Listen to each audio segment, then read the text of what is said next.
He happened to have just withdrawn his salary in the presence of the staff. He gave the money to me on the spot, while everyone was present. I also took out the 200 yuan and returned it to Ethan. This was given to me by your mother now, I'm returning it to its rightful owner. All the things your Ethan family bought for me are left in the house untouched. As for the missing ones, you can ask Vivian for them, she's really used to taking things without asking. Look, an unfulfilled lie obsession. She's even wearing them. I pointed at the bracelet on Vivian's wrist. Ethan's face turned livid. Evelyn, do you really have to be so ruthless? Vivian looks good wearing it, let her wear it for a few days. I agreed to it. Why are you still so petty? I looked at Ethan with speechless disgust. A feeling of unworthiness welled up in my heart. In my previous life, I was really blind, as if my heart was clouded by lard, to think that this person was a gentleman with a handsome appearance. I muddled through my whole life with him. Fortunately, from now on, I will have no more connections with the Ethan family. I find both their things and their money disgusting. Now, I just want to break away from them as soon as possible. When I came out of the police station, the sky was already bright. I had taken all my things with me when I went to the police station last night. There was nothing here that I was reluctant to part with. Ethan and I walked in opposite directions. Ethan called out to me. Aren't you going home? Where are you going? I think you're right. I should be more generous. I'll make room for you too. I won't get in your way, I said to Ethan with a smile. Ethan's face turned pale from being retorted by me. You're so unforgiving when you're in the right. Since that's the case, you'd better reflect on it and then come back. Ethan left in a huff with Vivian. And I didn't care about him at all. The next day, I found James and got my luggage. He was kind-hearted enough to see me to the station. Before leaving, I went to the post office and sent a letter to Ethan's mother, telling her the whole story and stating that the marriage between Ethan and me was cancelled. We should part ways and wish each other well. As for Ethan, I believed his mother would make things clear to him. After 2 days on the swaying train, I finally arrived at my school. After completing the enrollment procedures, I finally felt at ease. Life at school was very happy. I was immersed in the ocean of knowledge. Things that I couldn't access in my previous life were now right in front of me. I cherished this hard-won opportunity extremely. I came from the north across thousands of miles, and entered a southern school when I enrolled in autumn. Everyone laughed and joked that I, like an autumn wild goose, was following the migratory birds and flying back to the south in line with the season. Thanks to the recommendation of my teacher, I went to a big hospital to see about my leg. The expert said that the ligament was injured and could be surgically repaired. Although it couldn't be compared to a normal leg, it would be much better than it is now. Life was going smoothly and happily when unexpectedly, Ethan found me. When he came, the semester was almost over. I had just been discharged from the hospital after the operation, and my injured leg was still in the recovery period. At first glance, it seemed even worse than before. Ethan, with a cold face, blocked me on the way to the cafeteria. Evelyn, have you had enough of this? You ran all the way to such a far-away place. It was so hard for me to find you. Ethan regarded my coming to college as a fit of pique. Regarding our marriage, you just ran away without a word. I took a deep breath and tried to keep calm. Before I came, I wrote a letter to your mother about calling off the engagement and explained our situation clearly. Ethan looked at me impatiently. What do you mean by explained clearly? Don't you know how much this has affected me? Pack your things right away and come back with me to get married. You can't learn much in this workers, peasants, and soldiers' university. It's useless to graduate from it. As long as you marry me, I'll naturally support you. You don't need to work so hard. You just need to take care of the household affairs. Look at your legislation, it getting worse. It's better to rest at home. Besides, with your lame leg, who else would marry you except me? Hearing this, I suddenly realized that it was Ethan who deliberately to the telegram notifying me of school in the corner in my previous life. He didn't want me to go to this university. He was a chauvinist here that didn't allow women to outshine him. He was controlled by the old-fashioned concept of men being the breadwinners and women taking care of the home. He looked down on women from the bottom of his heart. Fine, I really regret saving you. How much hardship I had endured for him back then. Over the years, because of my lame leg, many people felt sorry for him. Such an outstanding young man had actually found a lame rural woman. He didn't have to marry me, no one forced him to. But I saved him and was trapped with him for 2 days and 2 nights. Later, a journalist who was sent to the countryside took pictures of us and reported it in the newspaper. The story of me saving him became well known. In addition, my father was the village party secretary. In order to get the quota to return to the city as soon as possible, he chose to get engaged to me. I had never thought about these things in my previous life. I was just attracted by his handsome face and fell in love. I happily followed him back to the city and devoted my whole life to him, but he lied to me for a lifetime. But now it's different. I finally managed to go to college through my own efforts. I have a brand new life. How could I possibly go back to that place that trapped me to death? Thinking of this, I said to Ethan sternly and loudly, as new youth in the new era, each of us has the responsibility and obligation to learn new knowledge, do our best to contribute, and make our own contribution to building socialism. This each of us includes everyone, regardless of gender, age.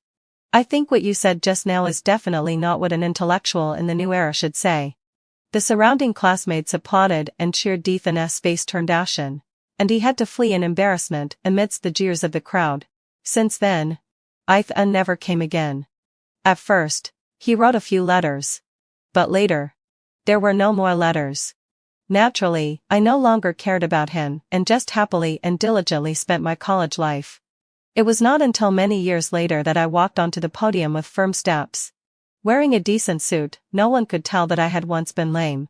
I received the Outstanding Social Contribution Award trophy from the presenter. The applause from the audience was thunderous. I knew that in this life, I had become myself. I hadn't let my life down. After the award-giving ceremony, James and I talked about the past in our hometown. It turned out that Ethan eventually married Vivian. At that time, Vivian's pregnancy couldn't be hidden, and it had a very bad impact on Ethan's reputation. Everyone said he was ungrateful and had an improper relationship with women. That's why he looked for me everywhere, hoping I would go back with him to get married and stop the rumors. But he didn't succeed. He applied for a transfer, but someone wrote a big character poster and posted it on the bulletin board of his workplace. Naturally, the transfer fell through. And Vivian's child was not Ethan's, but that of her other lover. She was with Eve, and because she thought he was an easy-to-deceive fool. When Ethan found out about this, he had a falling out with Vivian. But Vivian's family made a scene at Ethan's workplace, insisting that the child was Ethan's. Under pressure, Ethan had to marry Vivian. Vivian was not a person who could live a stable life. After getting married, life was in chaos, and Ethan became slovenly and depressed. Ethan's mother was in poor health, and there was an elderly grandmother above her. After finally seeing the grandmother off, Ethan's mother was confined to the hospital bed. Naturally, Vivian didn't take good care of her.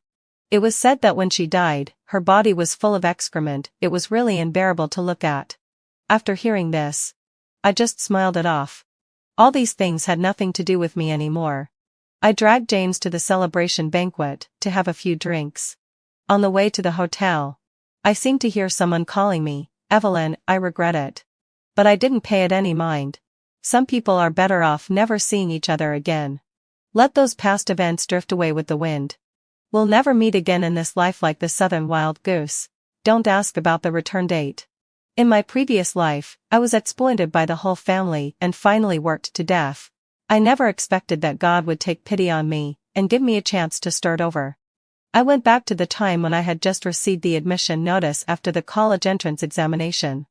This time, I will make you pay back 1,000 times the pain I suffered. Eliza, has your admission notice arrived? My hand, which was holding the rice, suddenly paused. Then I immediately looked up and met my father Maxwell's eyes, saying, "No, not yet."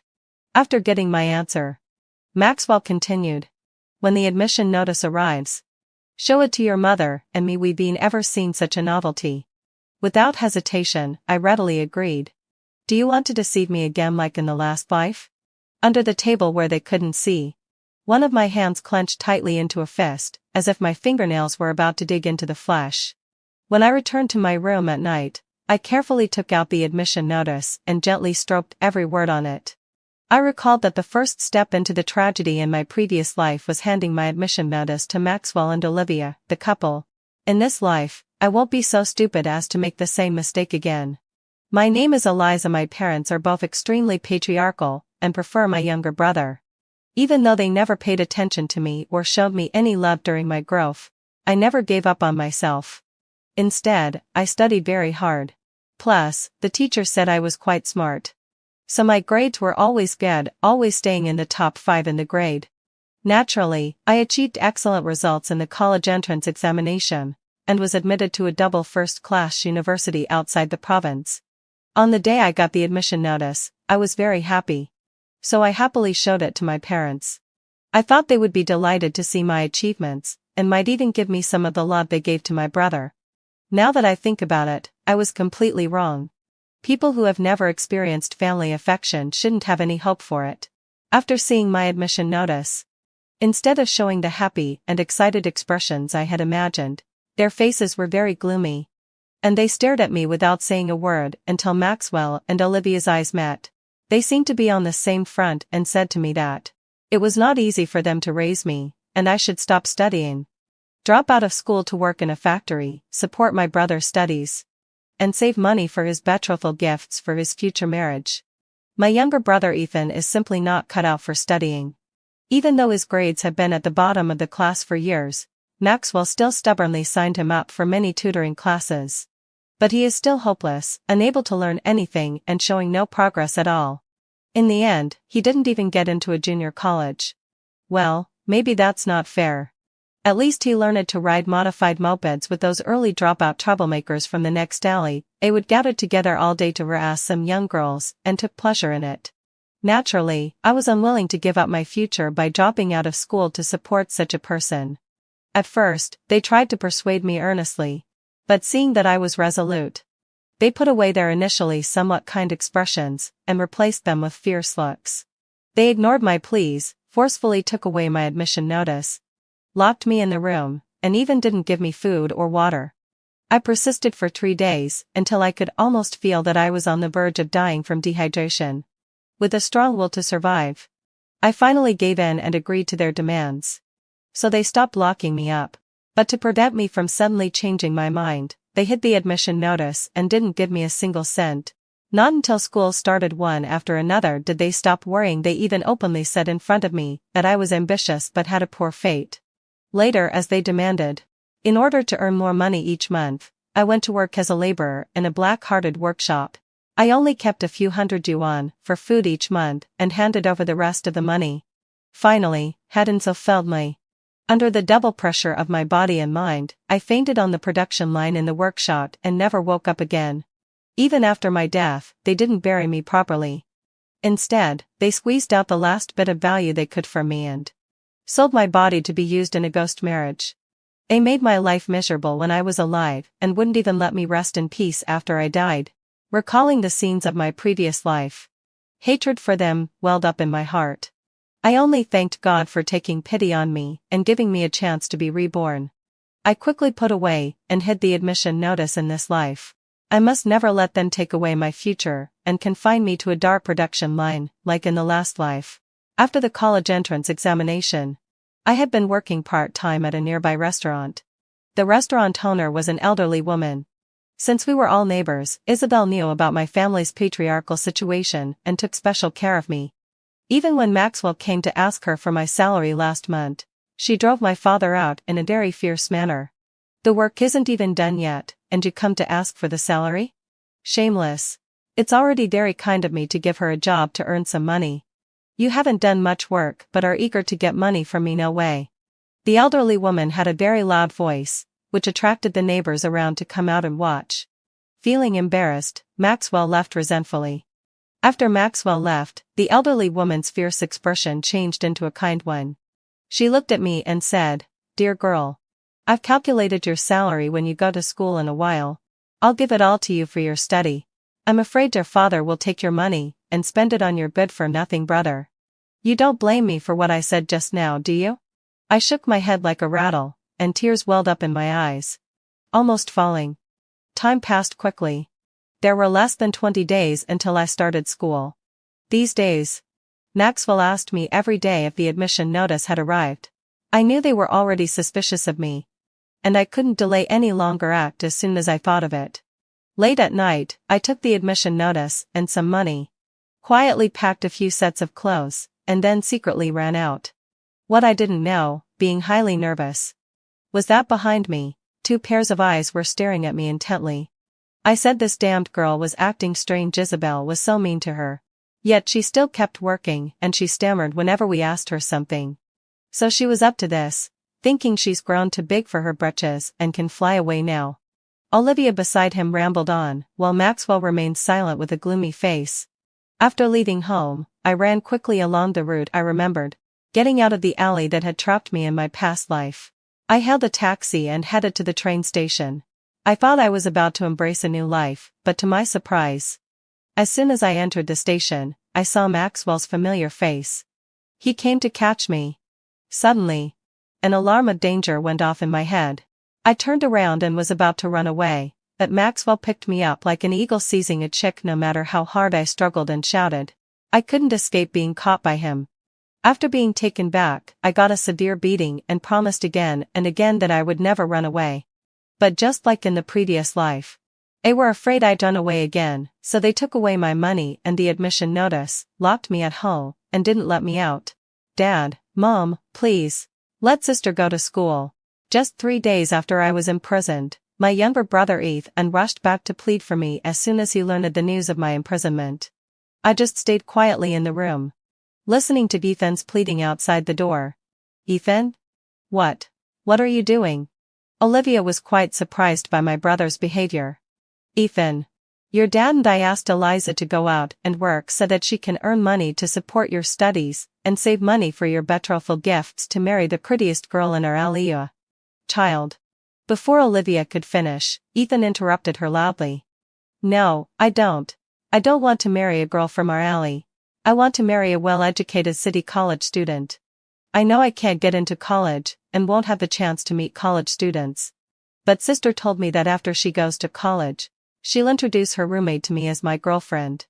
As soon as Ethan finished speaking, the noisy living room suddenly fell silent. I sat quietly on the bed, trying to hear their conversation, but I could only hear some faint, indistinct sounds. I don't know how long it had passed when the door creaked open. I looked towards the door along with the sound, and Maxwell looked at me with a complex expression, innocent and naive as I seemed. After a long while, Maxwell gave me a wink, hinting that I should go out. I tiptoed behind my father and walked to the living room. Dad, Mom, you won't let sister go to school. And you even beat her like this. As soon as Ethan saw the bruises on my face, he shouted at our parents. Brother! Stop talking. If Mom and Dad say I can't study, then I won't. Don't quarrel with them, I said, pretending not to care. How can that be? How can you just give up studying? I'm counting on you to bring me a college student wife. If Mom and Dad won't let you study, I'll kill myself right in front of them. With that, he made a move to go to the kitchen to get a knife. Seeing this, the couple quickly stopped him. Ethan had never been very bright-minded. He always followed the principle of, whoever feeds me is my master. Now he started shouting at his parents who had always favored him. Is what your brother said true? Will you really help your brother find a city girl as his wife? Before I could speak after nodding, Ethan immediately interrupted. It's true, sister promised me. But can those city girls, who are used to a pampered life, take a fancy to our family? Mother voiced her doubt. I don't care. I don't care. I just want to find a city college student as my wife. College students are 10,000 times better than Luna in the alley. Before I could say anything, Ethan started acting like a brat. I tried hard to suppress the corners of my mouth that were about to turn up. Yes. This was exactly the effect I wanted. Dad, Mom, city college students have all received new education and have new ideas. They advocate freedom and love and marriage. Our teacher also told us that we should oppose arranged marriages and feudal bad habits. If you don't believe me, you can ask brother. His teacher must have told him about this too. After saying that, I looked at Eve, and beside me he nodded frantically, saying yes. Seeing that their expression showed some hesitation, I pressed on while the iron was hot. Besides, if we find a wife for Ethan in the alley, We'll have to spend a lot on betrothal gifts, but in the city now, it's not like that. They only ask for very little betrothal gifts, or even none at all. And they'll also give a lot of dowry, so not only will we not spend money, we might even earn some. I deliberately showed great excitement. As if I had calculated a clear account. Is what you said true? Maxwell asked, looking skeptical. Of course it's true. If you don't believe me, you can ask Teacher William. Teacher William is from the city. And what he says must be true, I said with full confidence. From their expressions, I could tell that they were starting to believe what I said. Now all I had to do was wait patiently. Early the next morning, they woke me up while I was still in bed. And said to me excitedly, Eliza, you really didn't lie to your mom and me. I asked Teacher William. And he said what you said was true. Those city girls are really like that. We used to think those city girls were out of reach. Looking at the two of them chattering away in front of me, I sneered inwardly. Eliza, your father and I agree to let you go to college. But on the condition that you must bring back a daughter-in-law for your brother. Do you hear me? Of course after I get to school and get familiar with them. I'll speak well of my brother to them and introduce them to my brother. My brother is handsome and can ride a motorcycle. I don't believe I can't make it happen after they get married. My brother will be like a city person. And maybe I can even benefit from him. I got more and more excited as I spoke, and even started imagining a wonderful future. Just then, what out a low sigh. Maxwell interrupted me. All right, stop talking about benefiting or not in the future. If your brother lives a good life, don't go and disrupt his life. Although his words were harsh, I could see the uncontrollable smile on his face. They're really shameless. They really think their son is so outstanding. Even the girls in the alley don't like him, yet they still dream that city girls will take a fancy to him. Before the start of school, I went to visit Teacher William.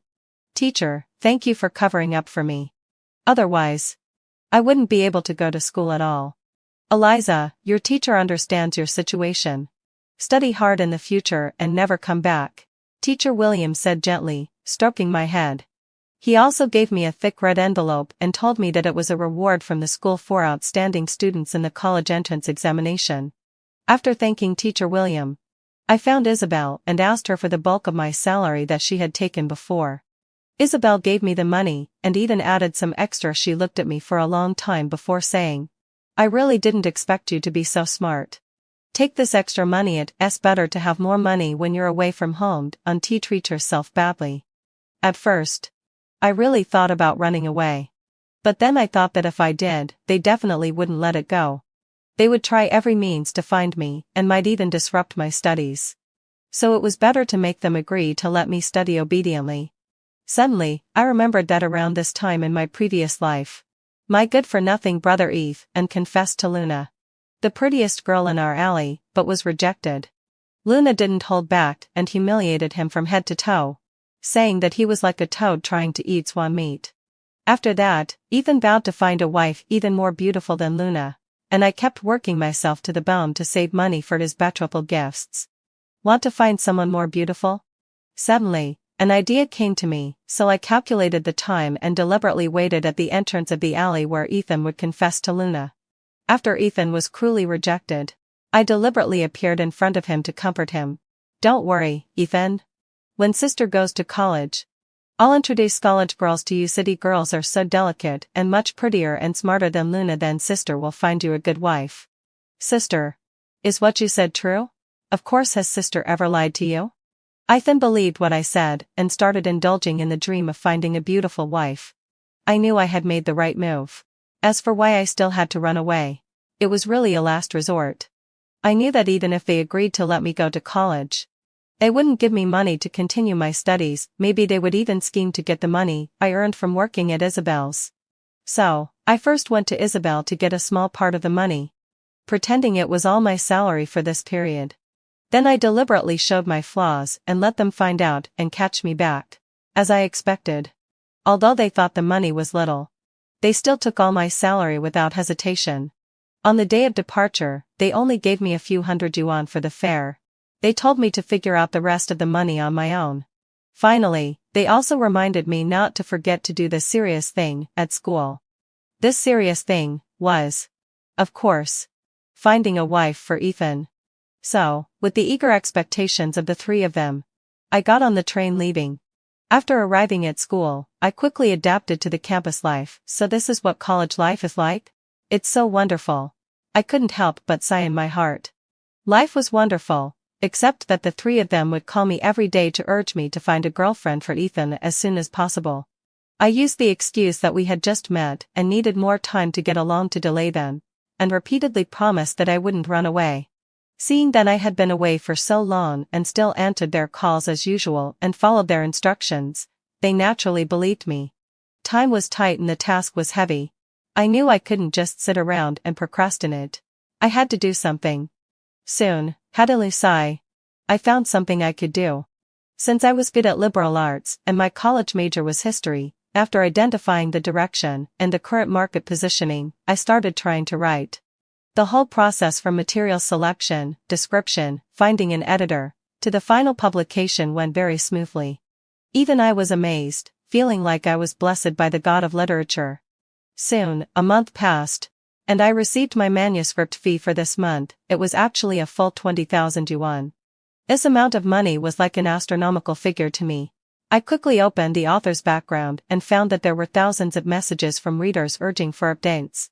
At this moment, I suddenly realized that I had become a somewhat famous online writer. With the support of money, I became more and more confident. In just a few months, I saved a considerable amount of money. Soon it was time for winter vacation. I called home and told them that I was going to bring a classmate back to play for a few days. Naturally, they knew what it meant and were extremely happy on the other end of the phone. You just need to pretend to please Eve, and you don't have to have any relationship with him. After he falls in love with you, I'll tell you the next step of the plan. I reminded the woman beside me again at the station entrance. Her name was Ava. She was a woman around my age that I found in a place of entertainment. I spent a lot of money to ask her to pretend to be a female student and go home with me to start the next step of my plan. Mom, Dad. Afen. I'm back. This is my classmate, Ava. I shouted loudly, as if telling them, look, I'd done what I said. I brought the person you want. Hello, Uncle and Auntie. I'm Eliza's classmate. You can call me Ava, Ava said with a sweet smile. Speaking softly, she looked like a gentle and refined student. It was really worth the big money I spent. The acting effect was great at that moment. The heart that had been bleeding when paying the money now just wanted to say it was really worth it. Good, good, good. My mother bypassed me and directly grabbed Ava's hand, showering her with greetings, as if Ava was already her daughter-in-law. I glanced at Ethan out of the corner of my eye. Sure enough, he was fascinated by Ava. From the moment he saw Ava, his eyes never left her. His gaze, like sexual harassment, scanned Ava's whole body from top to bottom, like a wolf that had been starving for 3 days, suddenly seeing raw meat. It's so disgusting. I cursed in my heart. Late at night, the three of them came to my room. Sister, Ava is so beautiful. I've never seen such a beautiful girl. Nonsense. How could she not be beautiful? I spent a lot of money to find her. Although I thought so in my heart, on the surface, I showed great happiness. Really, brother? I'm glad you're satisfied. I was afraid you wouldn't like her. Satisfied? Satisfied, of course I'm satisfied. If only, Ethan said, looking blissful. Olivia suddenly interrupted Ethan. Eliza, what about Ava's family background? I naturally knew what she meant. Mom. Ava's parents are both public servants in the city. Ava grew up in the city. She's the only child in the family, and they dote on her. As long as brother can seize the opportunity and win Ava's heart, there's no need to worry about money. Good, really good. You've done a great job, Eliza. Your mom and I didn't dote on you in vain, Maxwell beside me said, patting my shoulder after hearing what I said. Listening to his words, I just felt a wave of nausea in my heart. It's really ridiculous. When did you ever feel sorry for me? Eliza, we've arranged for Ava to stay in your brother's room and let your brother sleep in the living room. Why not just let your brother go in and make things a done deal? Then we won't have to worry about her running away, Olivia said with a sinister look, and Ethan beside her showed an eager look. No, that's not possible. First of all, Ava and I are classmates. What if Ava calls the police afterwards? If things come to light, we'll all be in big trouble. If my reputation at school is ruined, brother can forget about finding a female college student as his wife," I said sternly. After understanding the pros and cons, they immediately gave up this evil idea. Sure enough, people like them have no bottom line and don't care about others at any time. Soon, a week passed. During these days, Ethan took Ava to ride motorcycles and Dr. modified mopeds in the alley every day. On the one hand, he wanted to make others in the alley envy him. On the other hand, Ava kept flattering him, saying that he was so handsome when driving a motorcycle, and he took it seriously. He thought he could win Ava's heart like this. It's really ridiculous in the cold winter. With the strong wind howling, he took the girl to ride a motorcycle against the wind, and still thought she could fall in love with him. A few days later, Ethan pulled me aside with a mysterious look. "Sister, Ava told me that she's kind of falling for me." "Wow. Really? You're amazing." It seems that sister didn't bring Ava back in vain. I pretended to be excited. "You fool, Ethan. You surely don't know that this is all part of the plan between Ava and me." So, the two of them started dating. For a while, they were very sweet, really envying others. Seeing that Ethan was getting more and more deeply in love with Ava, I knew it was time to start the next step of the plan. As the new year was approaching, Ava said she wanted to go home for the new year. Ethan reluctantly sent Ava to the station. Looking at this scene of parting, people who didn't know the inside story would really think they were a loving young couple. Just after the new year, Ethan received a message from Ava. The message mentioned that Ava had told her parents about her relationship with Ethan. That her parents were reluctant and couldn't accept their daughter marrying far away. They wanted Ethan to be their son-in-law and move into their home. They wouldn't ask for any betrothal gifts, and the parents would even give a wedding house as a dowry. After receiving the message, Ethan hesitated for a while and then immediately told Maxwell about it. "No, I absolutely disagree. How can the only descendant of the Maxwell family become a son-in-law and move into another family?" Maxwell was furious after hearing this and immediately opposed it loudly. Olivia also persuaded Ethan not to become a son-in-law and move into another family. But Ethan kept his lips tightly shut and said nothing. In our place, being a son-in-law and moving into another family is something that makes neighbors laugh. People will point fingers at you when you go out. Seeing them in such a difficult situation, I walked up slowly. "Ethan, if it really doesn't work, forget it. Sister will introduce you to an even better one later, okay?" I said softly. "No, I must be with Ava." With these words, Ethan ran out of the house. The atmosphere at home became very gloomy because of this. Olivia started persuading Ethan to give up Ava every day. But Ethan never relented and insisted on being with Ava. I told Ava to keep pushing things forward and find a way to make Ethan act more decisively. One day, I don't know what Ava whispered in his ear, but Ethan actually wanted to break off relations with Maxwell and Olivia. "You two are the stumbling blocks on the road of my love with Ava." Ava said she'll give me 2 more days to think it over. If she doesn't get a definite answer, she'll break up with me. "I want to break off relations with you two old folks," Ethan shouted loudly, as if afraid that others wouldn't hear. "You unfilial son. How dare you talk to your father like this?" Maxwell was so angry that he covered his chest and was about to pick up a stick nearby to hit Ethan. But Ethan didn't care at all how angry he was. Instead, he spoke even louder. More and more neighbors gathered around our house to watch the excitement, whispering among themselves. Suddenly, Maxwell dropped the stick in his hand and fell straight onto the concrete floor. He must have fainted from anger. Suddenly, the scene was in chaos. A group of people rushed to lift Maxwell onto a car and sent him to the hospital. Because everyone lacked medical knowledge and the rescue was delayed for too long on the way, by the time they arrived at the hospital, Maxwell had already passed away. "Maxwell, you were actually driven mad with anger by your own son. Ethan, what a great way to bring glory to the family." Olivia held Maxwell's body and wailed loudly in the hospital corridors and just stared blankly at this scene, saying nothing, and I wondered what he was thinking. Was he regretting? I thought to myself, looking at Ethan. But the truth was that I really overestimated Ethan's filial piety. After a few days of sadness, he went back to being love-struck, and this time, he was even more crazy. He thought no one could stop him from pursuing love. Of course, I couldn't let their family off so easily. Soon, Olivia also got seriously ill and stayed in bed all day. After being diagnosed by the doctor, it was said that she was overly sad and had pent-up emotions in her heart, which was indeed the case. However, recently I made a lot of food that was easy to cause internal heat for Olivia to eat, so her condition became so serious. Looking at the sickly Olivia, I felt extremely pleased. But just this was not enough. But now I didn't need to do anything myself. Ethan originally thought that after Maxwell died, no one could stop his marriage with Ava, but he didn't expect that his mother, Olivia, got seriously ill at this time and needed someone to take care of her all day. Instead of being free, he now had an extra burden. Would Ava still be willing to be with him?